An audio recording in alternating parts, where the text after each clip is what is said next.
Hi అండి, నమస్తే. Welcome to అమ్మ వంట. ఈరోజు సర్వపిండిని ఈజీగా ఎలా ప్రిపేర్ చేసుకోవాలో చూద్దాం. ఒక మిక్సింగ్ బౌల్ తీసుకొని అందులోకి 2 కప్స్ దాకా బియ్య పిండిని యాడ్ చేసుకోవాలి. ఇందులోకి 2 టేబుల్ స్పూన్ల దాకా వేయించిన పల్లీలు వేసుకోవాలి. నెక్స్ట్ ఇందులోకి 2 టేబుల్ స్పూన్ల దాకా నువ్వులు వేసుకోవాలి. తర్వాత చిన్నగా కట్ చేసి పెట్టుకున్న ఉల్లిపాయల్ని 2 టేబుల్ స్పూన్ల దాకా వేసుకోవాలి. తర్వాత ఇందులోకి కొంచెం కరివేపాకు అండ్ అలాగే కొత్తిమీరని చిన్నగా కట్ చేసుకొని వేసుకోవాలి. తర్వాత రుచికి సరిపడా ఉప్పు, 1/2 టీ స్పూన్ దాకా పసుపు, కారానికి తగినట్టు కారం అండ్ అలాగే ఒక పచ్చిమిర్చిని ఇలా చిన్నగా కట్ చేసుకొని యాడ్ చేసుకోవాలి. నెక్స్ట్ ఇందులోకి 1 టీ స్పూన్ జీలకర్ర అండ్ అలాగే 2 టేబుల్ స్పూన్ల దాకా నానబెట్టుకున్న పచ్చిశనగపప్పుని వేసుకోవాలి. ఇలా అన్నింటిని వేసుకున్న తర్వాత వీటన్నిటిని బాగా మిక్స్ చేసుకొని కొంచెం కొంచెం నీళ్లు పోసుకుంటూ పిండిని మెత్తగా కాకుండా మరీ గట్టిగా కాకుండా సెమీ సాఫ్ట్గా కలుపుకోవాలి.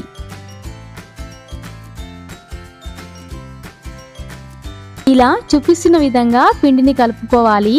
ఇలా కలుపుకున్న తర్వాత దీనిని మనం సర్వపిండిలా చేసుకోవాలి. సర్వపిండి చేసుకోవడానికి అడుగు కొంచెం మందంగా దొడ్డుగా ఉండే కడాయిని తీసుకోవాలి. లేదంటే అడుగు మాడిపోతుంది. సో అడుగు మందంగా ఉండే గిన్నెనే తీసుకోవాలి.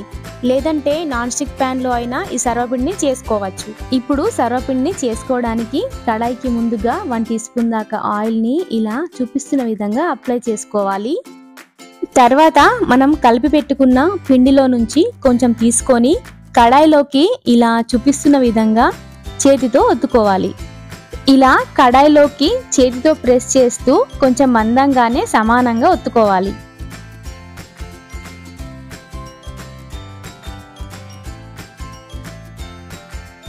ఇలా మొత్తం స్ప్రెడ్ చేసుకున్న తర్వాత మధ్యలో ఇలా చూపిస్తున్న విధంగా హోల్స్ చేసుకోవాలి. తర్వాత ఈ హోల్స్లోకి కొంచెం ఆయిల్ని యాడ్ చేసుకోవాలి. ఇలా యాడ్ చేసుకున్న తర్వాత దీనిని మనం స్టవ్ మీద పెట్టుకోవాలి. ఇప్పుడు స్టవ్ ఆన్ చేసి మంటని లో ఫ్లేమ్లో పెట్టి ఈ కడాయిని స్టవ్ మీద పెట్టుకోవాలి. పైన మూత పెట్టి లో ఫ్లేమ్లో 5 to 10 మినిట్స్ వరకు కాల్చుకోవాలి.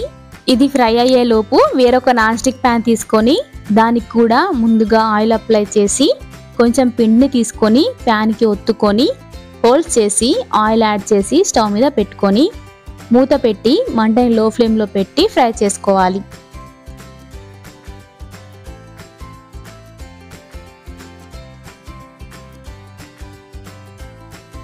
మధ్య మధ్యలో చెక్ చేస్తూ ఉండాలి. సర్వపిండి మందాన్ని బట్టి టైం అనేది అటు ఇటు అవుతుంది. సర్వపిండి కొంచెం లావుగా చేసి పెట్టుకుంటే టైం ఎక్కువ పడుతుంది. అదే సన్నగా చేసుకున్నట్టయితే టైం అనేది తక్కువ పడుతుంది. 10 మినిట్స్ తర్వాత ఇలా ప్యాన్ నుండి సర్వపిండి సెపరేట్ అవుతుంది. సో మన సర్వపిండి రెడీ అయిందని అర్థం. స్టవ్ ఆఫ్ చేసేసి ఈ సర్వపిండిని ప్లేట్లోకి ట్రాన్స్ఫర్ చేసి పెట్టుకోవాలి. తర్వాత నాన్ స్టిక్ ప్యాన్లో చేసుకున్న సర్వపిండి కూడా రెడీ అయిపోయింది. దీనిని కూడా ప్లేట్లోకి ట్రాన్స్ఫర్ చేసి పెట్టుకోవాలి. సో అంతే అండి, ఎంతో tasty and healthy sarvapindi ready.